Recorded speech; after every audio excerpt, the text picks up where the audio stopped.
I remember the flash of the camera first, the way the photographer motioned for me to step aside, his voice casual but sharp enough to cut. "Maybe you could stand near the wall," he said, eyes flicking to my sister's new in-laws, "so you don't block the family." The wall, like an ornament no one wanted, shoved out of sight. I looked at my seat. It wasn't there. My place card gone. A stranger sat comfortably, sipping champagne, her laughter too loud for someone who didn't even know the bride. I asked quietly.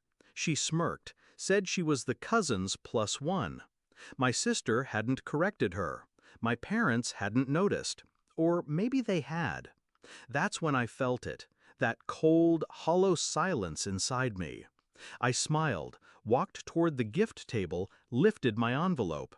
The only thing I had left in that room that carried my name. "Don't worry," I whispered, setting it back in my clutch. "I'll stay out of the frame. Forever." And I turned for the door. That was the moment he came running, my sister's groom. His polished shoes clicking against the floor, his hand reaching out. It wasn't always this way. She was my baby sister. I tied her shoelaces when our mother was too tired. I covered for her when she missed curfews. I was her shield, her ally, her second shadow. But somewhere along the way, loyalty twisted. My presence became a reminder of something she wanted to erase. Our shared blood, the mess she thought I carried, the imperfections she swore she never would. I started noticing the shift years ago. She stopped inviting me to dress fittings, made excuses for smaller gatherings. Subtle at first, then brutal.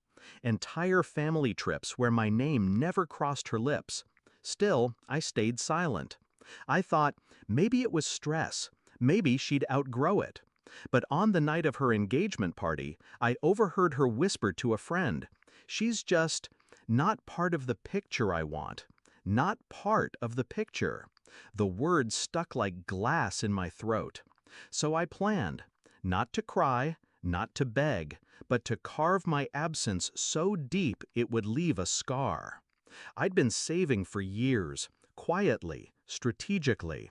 Enough that when my sister booked her wedding venue, I made a call. To the same resort, same weekend, same city.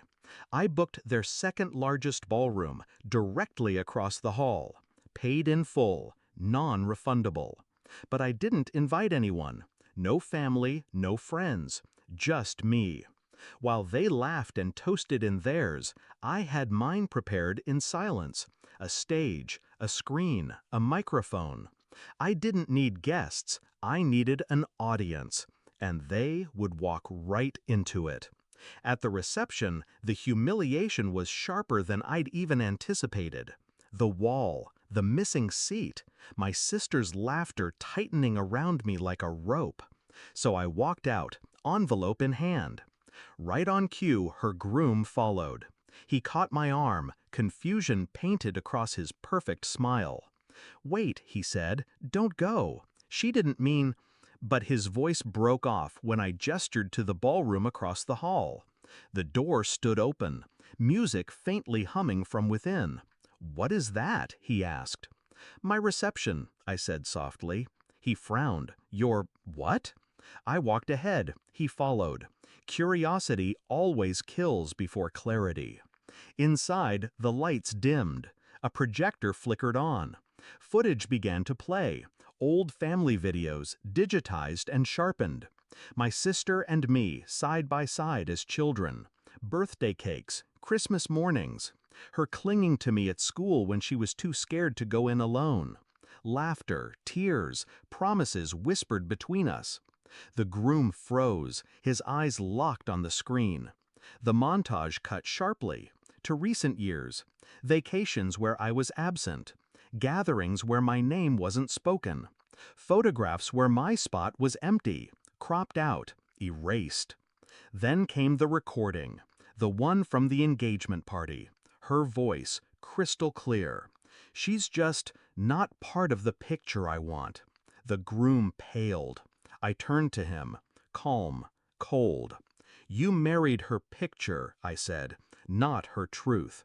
And that truth is, family isn't disposable, unless you want to see what it feels like to be erased.